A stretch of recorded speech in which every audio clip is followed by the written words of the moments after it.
When it comes to a man whose whole life practically revolves around his mother, it can be hard for someone to understand what is going on.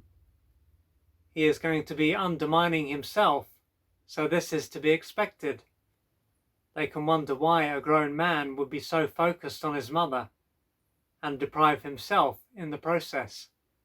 Ultimately, his behavior is going to be totally irrational. However, if they were to pretend for a moment that he is not a man and is actually a boy, how he is behaving might start to make sense. Of course, a boy needs his mother to survive, so he is not going to be able to break away and live his own life. What could enter their mind, though, is that even if he was a boy, it still doesn't mean that his life should revolve around his mother. Instead, his mother should be there for him, not the other way around. Now, when it comes to why he is behaving like a boy and a boy who is acting like his mother's parent, it is likely to be due to what took place during his early years. His physical body will then have grown, but there will be a lot that hasn't changed. During this stage of his life, he probably missed out on a lot of the nutrients that he needed to grow and develop in the right way. If so, his mother wouldn't have been able to truly be there for him. At this stage of his life, his mother may have used him to meet some of her adult and unmet childhood needs. What this would have done is deprived him of what he needed and greatly wounded him in the process. To handle what was going on, his brain would have automatically repressed the pain he was in, and he would have gone into a shut down, collapsed, disconnected and frozen state. By losing touch with his true self, so his body, he would have ended up creating a false self.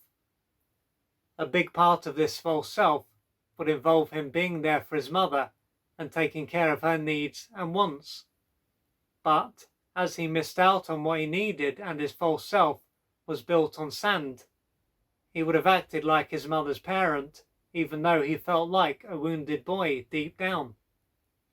He wasn't able to express himself and be a carefree boy. He was forced into a role right from the beginning. The years would then have passed and his physical and mental self would have grown, but his emotional self would have stayed underdeveloped. Consequently, as an adult, he will have information inside him, information that is running his life that is no longer relevant. To use an analogy, he will be like a new laptop that is running software that is decades old and is stopping the laptop from working properly. At the same time, it wouldn't be right to say that it is only his software that is amiss. It is also his hardware. If it was purely his software, once he is aware of what is going on, he would just be able to change his thoughts and beliefs, and his life would change. Having different thoughts and questioning what he believes will be a key part of what will allow him to transform his life. But if this is the only thing that takes place, it is highly unlikely that he will be able to truly move on from what happened. The reason for this is that as he is likely to be in an underdeveloped state, he will have a lot of emotional wounds to work through. And while someone's thoughts are often seen as creating how they feel, this is a half-truth. The other part of this is that one's emotional wounds can cause negative and automatic thoughts and be triggered by negative thoughts. Moreover, his emotional pain will be having an effect on his brain and nervous system. This will be his hardware and the part of him that won't be transformed by focusing solely on his mind. But regardless of the fact that he has both software and hardware to deal with, he will have an inner world that needs updating. The trouble is that as outdated and irrelevant a lot of his thoughts, feelings, and outlooks will be, this won't always be something that is clear. For one thing, what is going on inside him will have been there for a very long time, which can make it appear to be true. Experiencing life in this way will be familiar, and to his ego mind, what is familiar is what is classed as safe. Along with this, he could have a mother who expects him to be there for her and therefore validates what is going on inside him.